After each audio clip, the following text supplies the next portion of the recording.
All right, so proof of stake smart contract platform Algorand is also up 555% year to date. Though today, it's one of the top losers on the CoinDesk 20. It's a major challenger to Ethereum and one of the top performing cryptocurrencies nevertheless of the year. What's behind this meteoric rise of Algorand? Joining me now to discuss is Algorand CEO Sean Ford. Welcome to the show, Sean. Thank you, Christine. Great to be here. All right, but taking a look at the news of the day, everyone is looking at Solana. The network went down, and that seems to have an effect on other smart contract protocols like Algorand, like Polkadot, which are down today. Tell me, when you see that network failure, what comes to mind? And could that ever happen on Algorand? So I think, first I would say that the technology that everyone is creating out there that we think is so revolutionary is tricky stuff. It's tricky technology. And yet, in order to continue to drive legitimacy with institutional investors, home offices, banks, et cetera, you really have to create code that you can trust, because it replaces a lot of the things that you're normally used to seeing, counterparty risk, other things that you see in the current financial system. So I think, it's never a great thing to see something, like that happen. But I think one of the things that Algorand has done from the very beginning is focused very heavily on building long-term enduring tech. We've doubled down on that from our inception, really driven by our founder, Sylvia McCallie, who's a Turing Award winner. And we've just stayed focused on, continuing to build and innovate high-performant technology. I don't think, and so far, we've been pretty lucky with how we've performed since June of 2019. One of the arguments behind Solana was that it could handle a lot of throughput, a lot of transactions, and in the end, as we saw yesterday, there was a flaw. Is there any concern that there could be something similar happening on Algorand? No, I don't think we have that type of a concern. We have a different architecture. The way we've constructed our protocol sort of processes transactions differently. And while you don't ever want to say that. Say anything that could jinx your project. I think, we've demonstrated again, given how we've architected our protocol, that we're not very concerned at all about having an interruption. Right. Of course, Algorand was founded by Sylvia McCallie, who created the Algorand pure proof of stake algorithm. Mm-hmm. And so it was peer reviewed by his colleagues and peers at MIT. Mm-hmm. It was shown to be scalable, and it's taken off from there, and it's taken a life on its own with your team. Perhaps you could go into how does it differentiate itself from the other smart contract protocols out there? So I think a few things. One, from the very beginning, we're public and permissionless. And so we really wanted to create a protocol that made participation and inclusivity very simple. We designed the protocol from the beginning to really be able to handle many of the needs that you see or shortcomings that you see in the current financial infrastructure.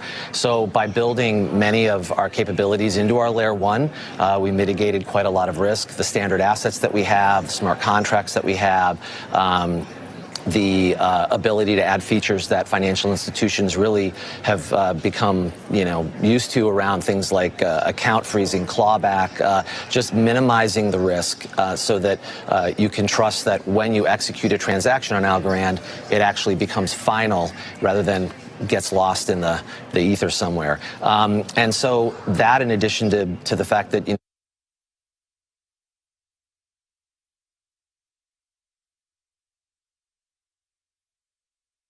with us. And I think other protocols have different ways of approaching their core, sort of layer one design. Solana's proof of history.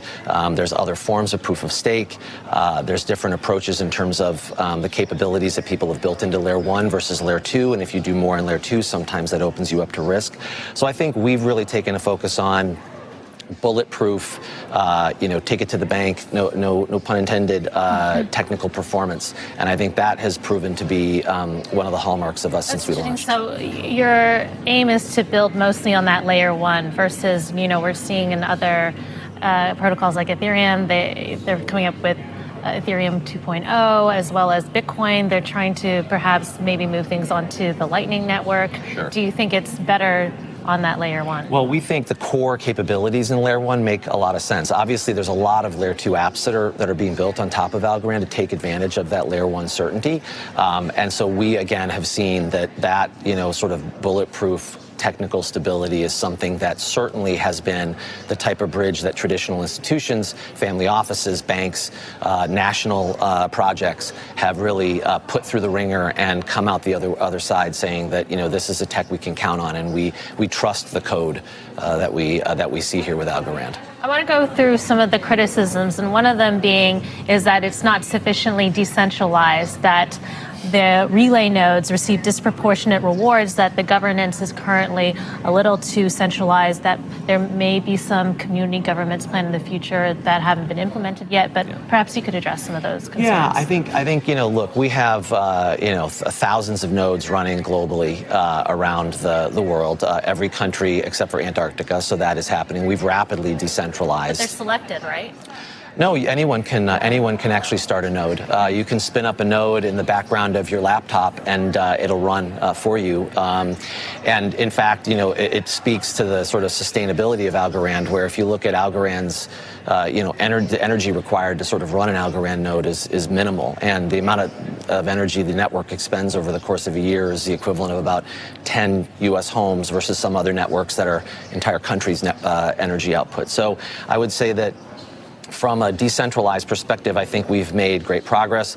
We have 15, 20 million, users out there, ALGO holders. We have people, over 700 projects building on the network at this point. A big developer community, thousands of people developing on the protocol. So we take that very seriously, and I think we're in a good place. Right, you benefited from a lot of connections with MIT, other world-renowned universities, governments. One that I found really interesting was you have a relationship with Chivo, which is the government run in El Salvador, the government-run digital wallet there. And how does that work? Because their Bitcoin law, obviously, they're introducing a rollout of Bitcoin as legal tender. So how does that work with the Algorand blockchain? So Algorand was selected by CoinDesk, who is one of our partners that works with the El Salvador government, and we were selected as the government sort of blockchain for El Salvador. There are two things going on. One is the work that El Salvador has done and really pioneered around becoming a country that's trying to transform its economy by leveraging both blockchain and cryptocurrency.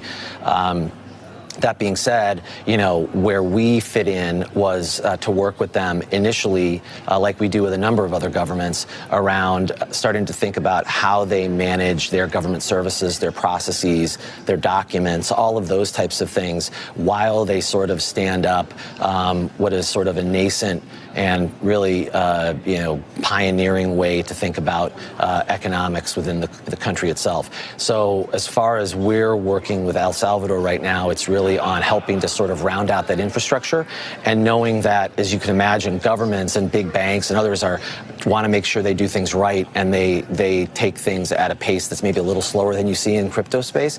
A first step for us in our relationship with them is the sort of infrastructure for the government itself. Mm-hmm. Interesting. And one last question I want to ask you about is the price of Algorand, because we've seen explosive growth in Solana over the past couple of weeks.